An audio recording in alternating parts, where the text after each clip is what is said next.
Hello, YouTubers. Welcome back to Yorkshire Media One. I am Mark. Hi, I'm Jen. The with numpty. the numpty. She's the numpty. This one. Yes, we are your hosts, your presenters, whatever you want us to be. And yes, we are cheaper and better than the BBC. So, what are we talking about today? Well, this is Mark and Jen's talk. So, subscribers asked for more of this. So this is what we're going to do. And someone asked, can I do more on UFOs and things like that? So I said I'd revisit Rendlesham Forest. So that's what I'll be talking about today. And apart from other small subjects, because this won't take long. So let's refresh our minds. So Rendlesham Forest, 1980 UFO incident. Rendlesham Forest in Suffolk, England has a rich history encompassing both prehistoric royal significance and a modern, albeit controversial, association with UFO sightings.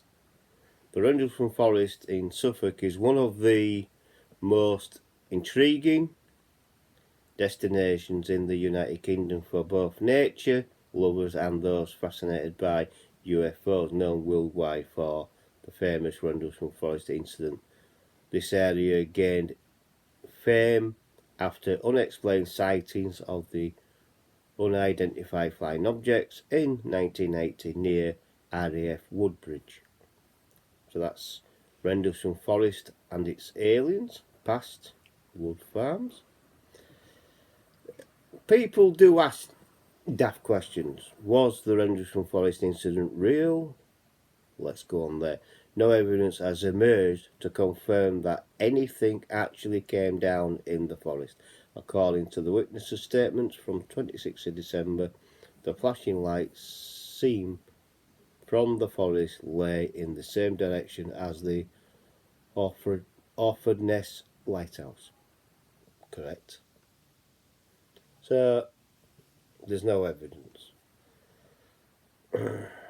So Rendlesham Forest incident, as we all know what it was, are we any closer? Are Rendlesham Forest UFO, are we any closer to the truth of 40 years? Well, it's 45 years since it happened now, because it happened in 1980. It's now 2025, it's 45 years. We're no close, I don't think we're any closer to it. Excuse me. Rendlesham Forest UFO, are we any closer to it? This was reported by BBC News.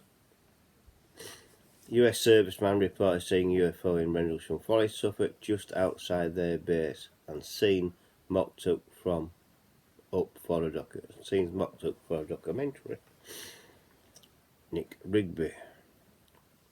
45 years ago, remote forest in Suffolk was the scene of the most famous purported UFO sightings in history. So just what did happen, and will we ever know for sure? The theatre was out chopping wood one of the mornings in Rendlesham Forest in late December 1980 when a car drew up. Out stepped two men aged about 30 dressed in suits. And good morning, do you mind if we ask you some questions? Asked in well-spoken English accent. Earlier on the 26th and 28th of December, United States Air Force, USAF security personnel stationed at nearby RAF Woodbridge had reported seeing strange lights in the surrounding area. Vincent, now 64, was forestry worker at the time of the incident. Forestry worker Mr. Thurkel announced, and unidentified visitor asked if he had been out previous night, and I said no. He recalls they said, did you leave the house at all? Did you see anything? I said, what? They said, oh, there's a report of some red lights in the forest. We're just checking.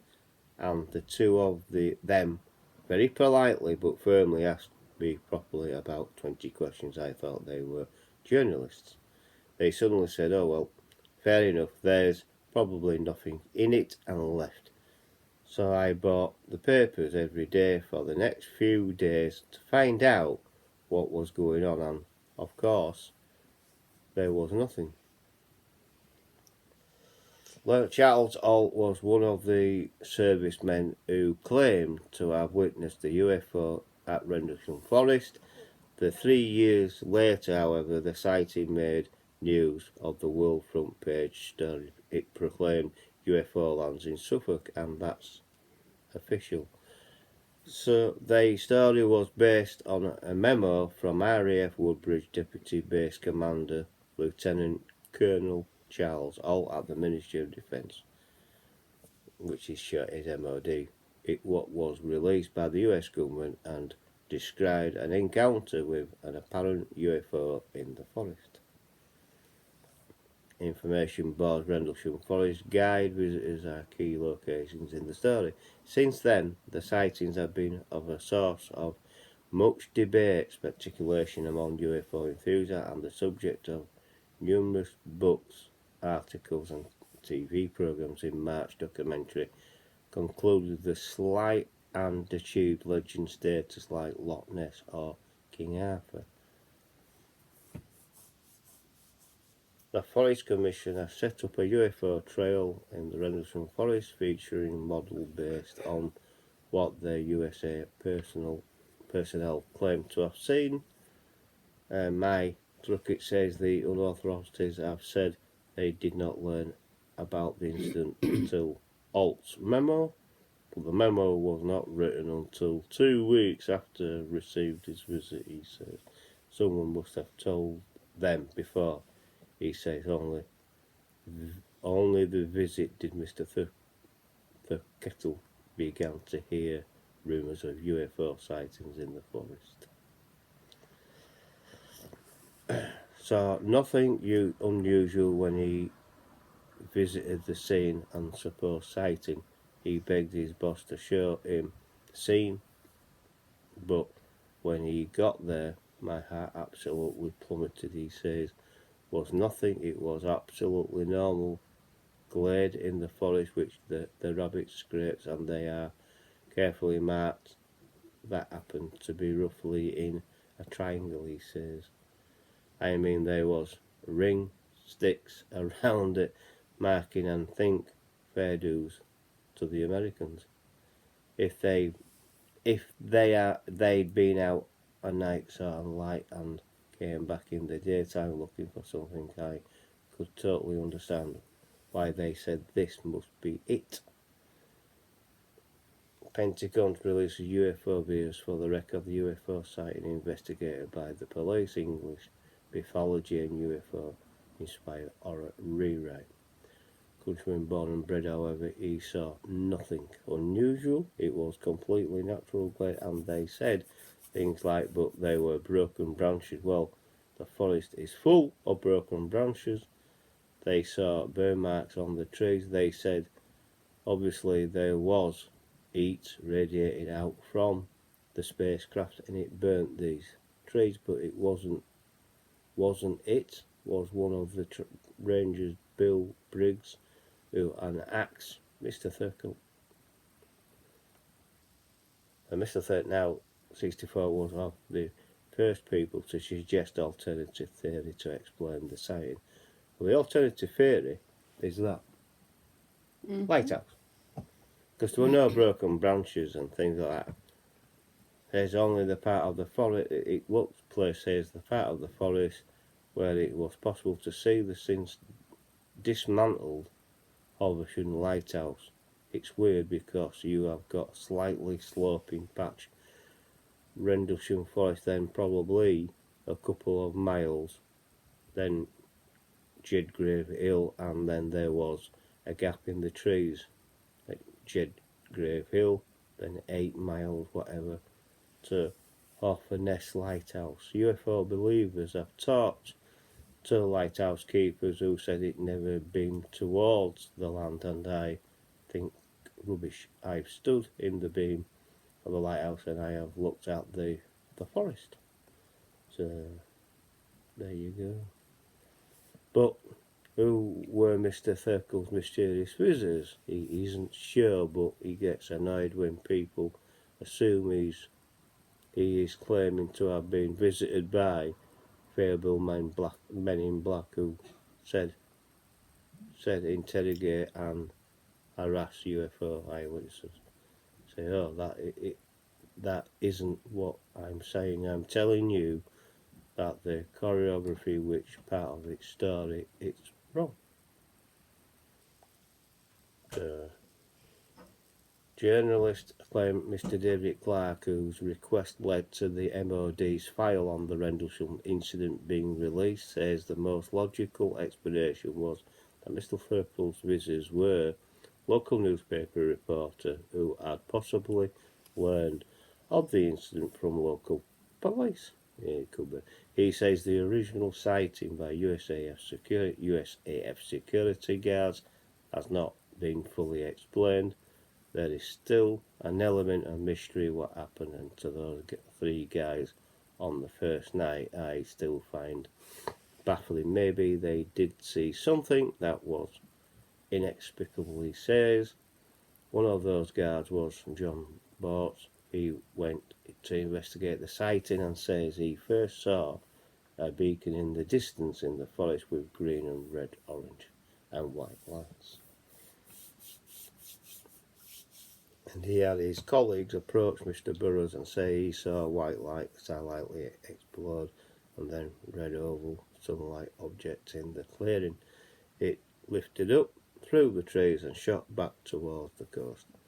Mr. Burroughs was served in the US Armed Forces for 27 years, says it's been crazy 40 years since the encounter. Just when you think the story is over, another thing happens. This month has published a new book weaponizing unidentified aerial phenomenon, in which he outlines research that he says shows incident was caused by experiments in harnessing an energy field in the forest. They were studying the energy field for different applications to include military use, he says. Mr. Burroughs claims the lighthouse was emitting EM, electronic magnetic frequency, towards Rendlesham Forest at the time. He stresses, I never went on the record to say it as spaceship because I didn't know. What he saw was some form of energy plasma which could be from an intelligence, he says. Clark, writing a blog, has interviewed Mystery Defence MOD official Simon Weeden, who told him Rendlesham claims were found to be of no defence significance. Mr. Weeden left the MOD in 1988, was the first investigate Lieutenant Colonel Alt's memo. Nearly was reports we got were from ordinary members of public. He tells Dr. Clark this was very unusual in that it came from a military source. It circulated the memo, but no one of the radar stations reported anything unusual on their logs over the Christmas holidays. Once I'd been through all the basic checks and found there was nothing seen on radar, no obvious explanation and no obvious threat to air defence was decided. No further action was needed, said Mr. Weeden. So no further action. So, writer Brenda Butler, Wales and Suffolk, has been assumed by the UFO tourism that has grown up around the forest. You realise we've got 8 landing sites down here, she says. Everybody has got their own take on it. If you go down there with any of the witnesses, they'll take you to somewhere else. Miss Butler, who co-wrote the 1986 book on the Case Sky crash, believes the US may have recovered a Russian satellite, and it has got to be something to do with the Americans or the Russians or Cold War, she says. And there are loads of files still to be released, but there has been such a big cover-up, nobody will ever know what really happened, and I like to get into the bottom of it all, but guess we never will. And that's it. That's an article from 2020, so 40 years on, but it's now 45 years on, and we're nowhere closer to getting what crashed. A lot say it didn't happen and things like that. So I'll let you decide what you think on that one. So that's it. I'll leave it there for now. That's a longer story than I thought, so I'll leave it there and I'll let you decide. Answers in comments. Do you really think that a UFO landed in Rendlesham Forest? So many different theories, isn't Well, there? Well, how it all started in 1980 is that they were flying round and they were like beaming light down onto army base and things like that. Yeah. So there is so many theories, and these two went out into the forest and stumbled across what they say is a UFO, landed, broken branches and that. So there you go. But do you believe that something landed in Rendlesham Forest? Something did happen. There's no doubt about that, but was it a UFO or was it, like it's been suggested, a Russian satellite? We'll never know the truth. We'll never know. So what do you think to it? It could be anything, couldn't I it? know Like you hadn't heard said. of it before. I had never heard of it before, but obviously it could be anything, like you said, like it could be the lighthouse, it could be something to do military-wise. Yeah, could be. It could be an energy force beam, what they were testing, or it could be a down satellite from the sky from Russia. We just don't know. Exactly. There's that many stories. I like what they say. If you go to the UFO trial and you take and you take a witness with you, they will take you to a different part of where it really happened. They won't take you to where it's supposed to have happened. Yeah, they'll take you to different parts, and that. So there you go. So it's well worth a visit. That's in Northants. It's well worth a visit, and that if you're into that kind of thing. So there you go. So that's Rendlesham Forest. If you like this story from me and Jim, please give me a thumbs up. Please like, please subscribe if you're new. Hit the bell icon at all. That will let you know when I'm uploading another video. Also, please share the video to your friends and your family and to other social media like X, Facebook and Instagram. Use the comment section below. Like I say, let me know what you think to this story. And I'll catch you on the next one. Bye. Bye. For now. Bye. Bye.